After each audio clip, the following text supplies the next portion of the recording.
Hi there, this is Mark, and I am here at home, and I'm sharing the reading from the Golden Present Daily Inspirational Readings by Sri Swami Satchidananda.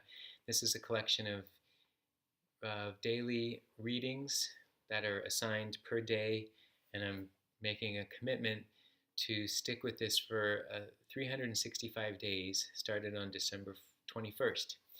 So this is for August 17th. The essence is always there. Anything that becomes rare becomes very dear to us. When things are in abundance, we don't even know their value. It is only when a species is labeled endangered that we try to protect it. Even the value of peace has been taught to us in this way.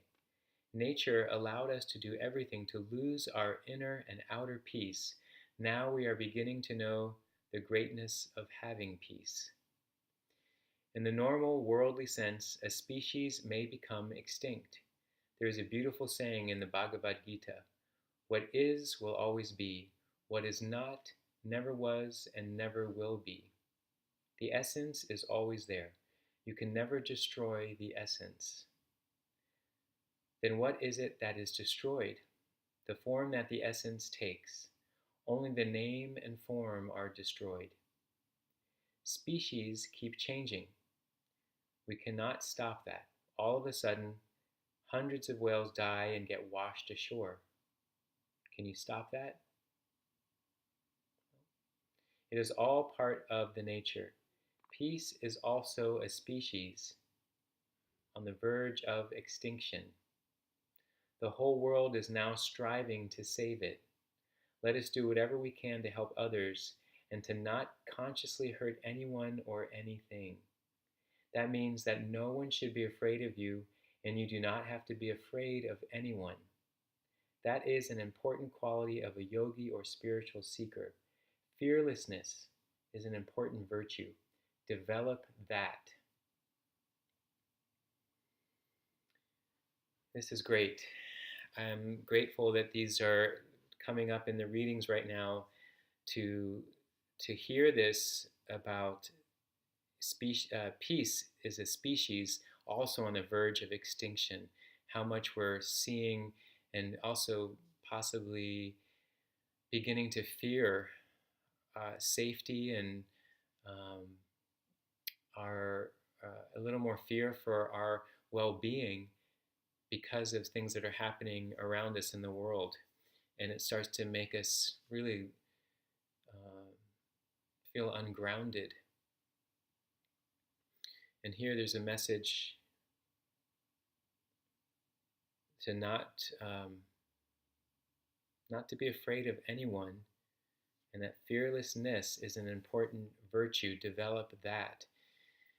So it's helpful because I think right now there is a lot of fearfulness, and when we're in that state where we're feeling fear, we may respond or react to things in a way that's more impulsive in the sense that it repeats a pattern. When we can be more thoughtful, we can come from a place where we're able to have this understanding that peace is the mission, not more violence or more aggression or more I'll show you kind of behavior, but coming from a place where we will even fight, but with peace in our hearts. You know, the reading from a couple days ago was the distinction between fighting and hating.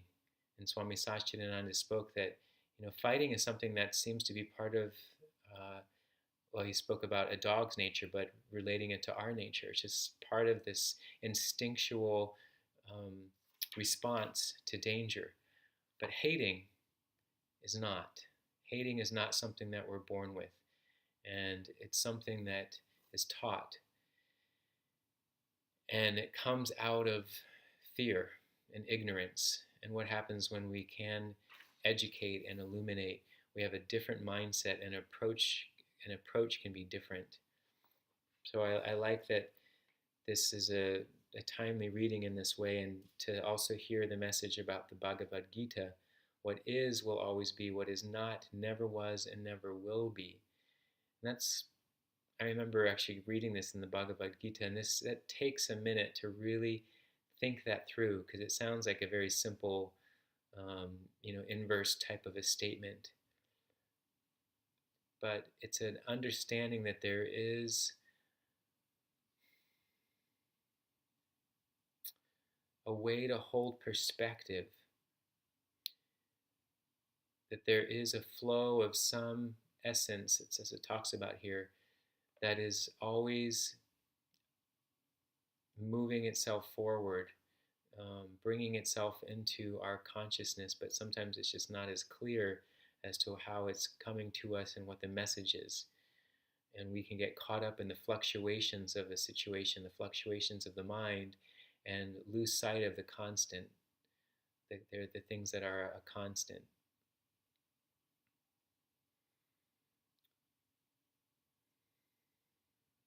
Yeah.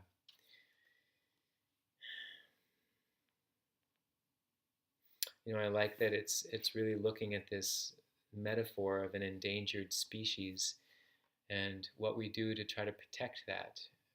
Um, how we have care and compassion for this species, typically either a plant or an animal, that we see that is dying off.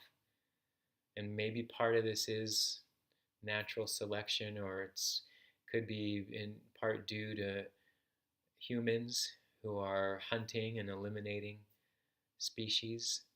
And is that part of the grand um, balance in ecology, or is that something that can be changed? Something to consider. But what's important for me here to ponder and to think about is there is a way that we can become aware of how we can show up for something, how we can be best suited for some things that might otherwise scatter, disorient, and cause us to react similar to the same thing that's putting force against us. And that to me is something to be cautious of, because we've already seen so much in history how that back and forth ends up happening. And anger begets, or it's really violence begets more violence, and hate begets more hate. But what we have seen is that there has to be some kind of medicine that's added that has the healing component, which has often been something more based in compassion and love and understanding. And that doesn't mean that it's a cop out. And this is the part that's challenging, because it can sound like in our brains we're so used to using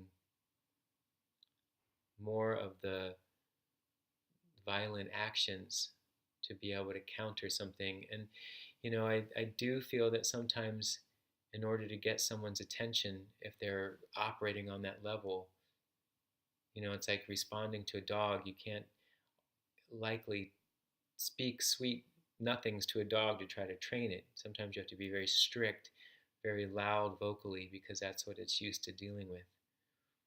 Sometimes that's the case with humans. But I'd always believe that there's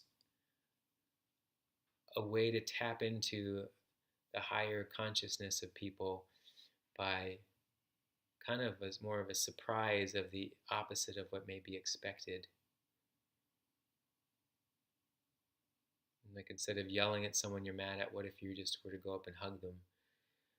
So it's, I don't want to make it sound so simple as that, but it's just sort of a start of a conversation to know that acting with rage and anger and pointing fingers back, yeah. All right, I'm going to stop there. Just something to keep thinking about, and I see I've already gone farther than I've wanted to at the time. So thanks for watching, and share any thoughts. Be interested to hear.